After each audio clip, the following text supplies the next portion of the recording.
I'm gonna preface this, the Jimny, as I really didn't know I was gonna buy one of these. And somebody had told me right after I bought it, it hadn't come into the port yet. They were like, hey, there's not a lot of leg room. You're gonna think it's tighter than an Acti. And I was like, great. And they're right, they're right. It is a little bit tighter than an Acti. Again, these things are not hard to modify. You can maybe move that seat back, do a little welding. I think you could probably do fine with that. I'm just saying, if you're thinking about a Jimny, just think it's really tight.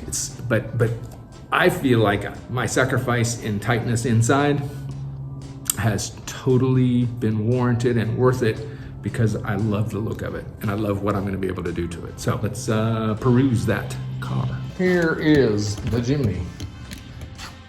You'll notice gauge is like normal.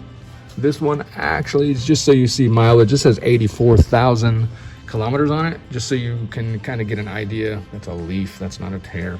There's a tear in the upholstery here.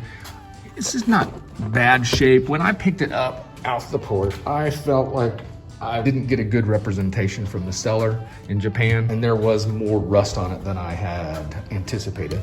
Down here, there's some rust. Of course, you know, I should have guessed that when I saw this diamond tuck or kind of diamond plate stuff that it was probably covering a little rust, and it was. But in the back here, your cargo area, there was a little more, like, I'm gonna have to weld, take some metal out of this and re-put in this pan back here, because this is evidently leaked over some time and caused some rust in the back. Floorboards are all fine, but you will notice a couple quirks on this one too. I got some Japanese facial tissue. How great. There is a radio in here, but this is an aftermarket piece of crap. You do have your altimeter and what else? Oh, kind of it's like a, you know what, for lack of better words, I really don't know what that's called right there. Something for going crazy in the woods. There's no AC on this, which is fine with me. It's Florida, screw it, we'll take the doors off.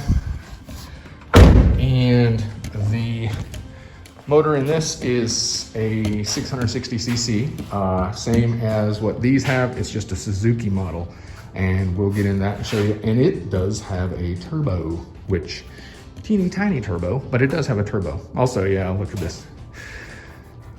You can see a great Bondo job there. You can still see the sand marks, which was not good. And they needed to at least put a superficial line in there, like this one on the factory side didn't rust, and it has. Whatever. If I got these and expected not to work on them, I would be a crazy man.